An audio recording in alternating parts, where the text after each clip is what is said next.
You wake up to the sound of a drone hovering 3 inches from your window, scanning your retinas to see if you've paid this month's oxygen tax. Welcome to the future. It's loud, it's bright, and you're already behind on your bills. You sit up in your bed, a literal plastic capsule built into a wall of 1,000 other capsules. Your head hurts.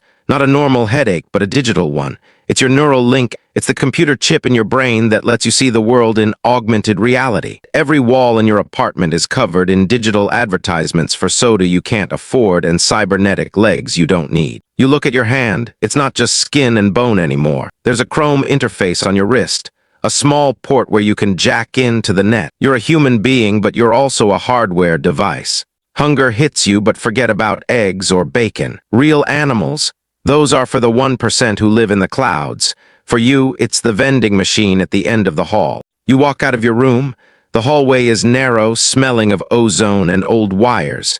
You see your neighbor, a guy whose left arm is a hydraulic claw meant for moving heavy crates. He doesn't look at you. In this world, eye contact is a luxury. You tap your wrist against the vending machine.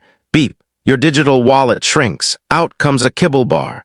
It's flavored like beef, but the ingredients list looks like a chemistry textbook. It's recycled protein, probably grown in a vat in the industrial district. It tastes like salty cardboard, but it gives you the calories you need to survive the next 12 hours of the grind. The air is filtered through giant fans, the water is reclaimed, and the sun you see through the smog is usually just a massive holographic billboard. You step outside, and the scale of the city hits you like a physical weight. This is the street level. Look up, you can't even see the sky. The buildings go up for miles. The higher up you live, the richer you are. At the top, there's fresh air and real sunlight. Down here, it's perpetual twilight. The streets are a chaotic mess of cultures. You hear 10 different languages being spoken at once. Everyone is wearing techwear.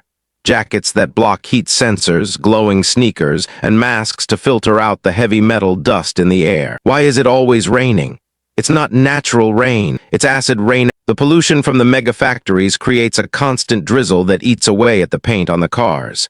Speaking of cars, they don't all fly. Most people are crammed into maglev trains that scream across the city at 200 miles per hour. You see a Ripperdoc clinic on the corner. It looks like a dirty dentist's office, but they don't fix teeth. They install cyberware. Want to see in the dark?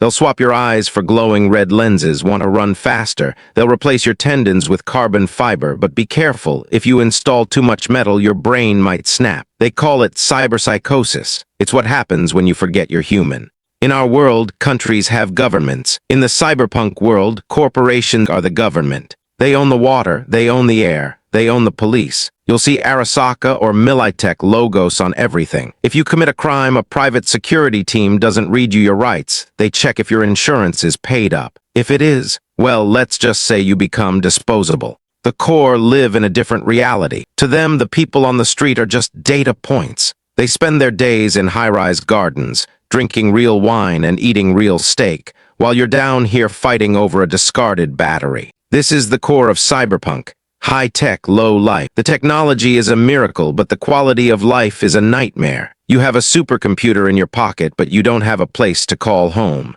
You walk past a braindance parlor. This is the ultimate drug. You put on a headset and you experience someone else's memory. You can feel what a rock star feels on stage or what a deep-sea diver feels in the ocean. You taste what they taste.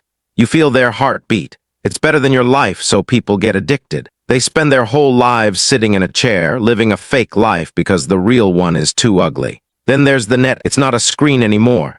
It's a 3D landscape you enter with your mind. Netrunners are the hackers of this world. They sit in bathtubs of ice to keep their brains from overheating while they break into corporate servers. One wrong move, and the corporation sends a black ice program that fries your nervous system instantly. So could you survive? Living in a cyberpunk world isn't about being a hero. It's about being a survivor. It's about finding a glitch in the system and using it to get your next meal. It's about the friends you make in the back alleys and the tech you scavenge from the trash. It's a world of infinite possibilities and zero hope. It's beautiful, it's terrifying, and it's probably closer to our reality than we'd like to admit. You look at your reflection in a puddle of neon-colored water.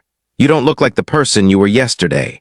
You're faster, stronger, and more connected. But as the rain pours down and the city screams around you, you have to ask yourself one question. How much of you is left under all that chrome?